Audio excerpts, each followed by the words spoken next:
Bismillahirrahmanirrahim. Assalamualaikum warahmatullahi wabarakatuh. Perkenalkan, nama saya Chandra Nova Gusti Pangestu, NPM 0651160069. Nah, di sini saya ingin mempresentasikan sebuah penelitian saya dengan judul Penerapan Analisis Sentimen pada Media Belajar Online Menggunakan Support Vector Machine. Sebelumnya saya ucapkan terima kasih kepada Ibu Dr. Hervina Eskom MPD selaku pembimbing satu saya. Lalu ada Ibu Ari Qurania MKom selaku pembimbing kedua saya. Nah, di sini ada latar belakangnya yaitu PAS yang bisa disebut juga Problem Analysis Solution.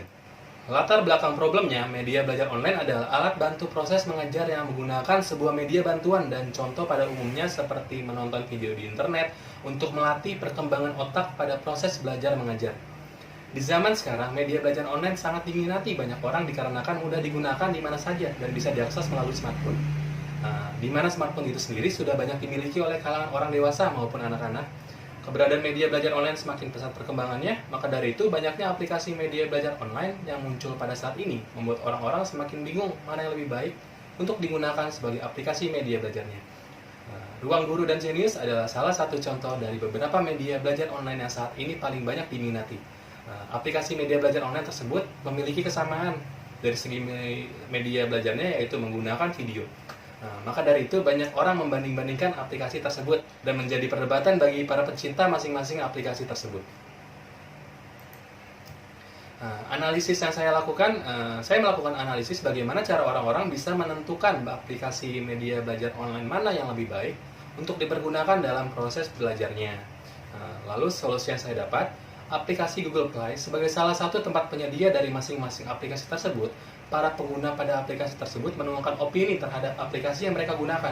Opini-opini tersebut dapat diolah menjadi suatu informasi dengan cara yaitu analisis sentimen. Analisis sentimen itu sendiri merupakan pengelompokan teks pada dokumen kalimat atau pendapat. Dalam hal ini, penerapan analisis sentimen digunakan untuk melihat opini atau komentar yang bersifat positif dan negatif terhadap media belajar online tersebut.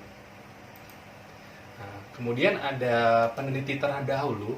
Yang pertama ada Taufik Kurniawan dengan judul Analisis Sentimen pada Twitter terhadap Media Mainstream menggunakan Naive Bayes Classifier. Metode yang digunakan Naive Bayes Classifier, bahasa pemrogramannya yaitu MATLAB.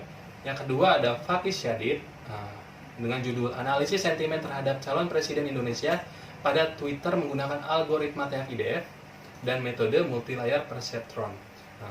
Metode yang digunakan yaitu Multilayer Perceptron, bahasa pemrograman yang digunakan Python. Ketiga ada saya sendiri yaitu Chandra Nova Gusti Pangestu dengan judul Penerapan Analisis Sentimen pada Media Belajar Online dengan Support Vector Machine. Metode yang digunakan Support Vector Machine, bahasa pemrograman yang digunakan yaitu bahasa Python. Metodologi. Metode penelitian yang pertama yang saya gunakan yaitu System Development Life Cycle atau bisa disebut SDLC, yaitu proses logika yang digunakan oleh seorang analisis sistem untuk mengembangkan sebuah sistem informasi yang melibatkan recruitment, validation, training, dan pemilik sistem. Lalu ada flowchart SDLC, perencanaan, analisis, perancangan, implementasi, uji coba. Ketika uji coba dilaksanakan, ada dua kemungkinan.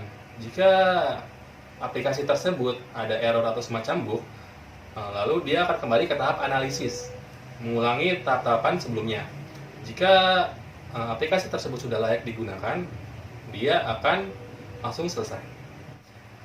Metode yang kedua yaitu ada Support Vector Machine. Adalah sistem pembelajaran mesin yang menggunakan ruang hipotesis berupa fungsi-fungsi linear dalam sebuah ruang fitur berdimensi tinggi. Dilatih dengan algoritma pembelajaran yang didasarkan pada teori optimasi dengan mengimplementasikan learning bias yang berasal dari teori pembelajaran statistik. Konsep SVM itu sendiri dapat dijelaskan secara sederhana sebagai usaha mencari hyperplane terbaik yang berfungsi sebagai pemisah dua buah kelas pada input space. Tahapan pada SVM itu sendiri, yang pertama mencari Lagrange multipliers, yang kedua mencari nilai bobot, yang ketiga mencari nilai bias. Adapun flowchart SVM itu sendiri, yang pertama kita mengambil data komentar yang diperlukan, lalu kemudian tokenisasi atau bisa disebut dengan preprocessing. Lalu dilakukanlah pembobotan pada teks tersebut. Lalu dilakukan klasifikasi SVM. Jika skor Jika skor klasifikasi SVM tersebut lebih dari 0, maka komentar tersebut dinyatakan positif. Jika klasifikasi SVM skor kurang dari 0, maka komentar tersebut bisa dinyatakan netral atau tidak terdefinisi, atau bisa juga komentar tersebut negatif. Ketika sudah dilakukan klasifikasi SVM tersebut, lalu dilakukanlah pengukuran. Setelah pengukuran tersebut baru selesai.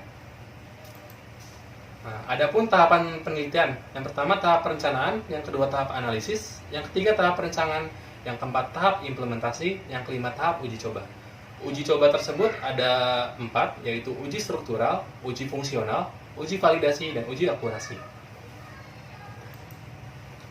Nah, jadwal penelitian saya, kegiatan yang pertama perencanaan diawali pada bulan Maret.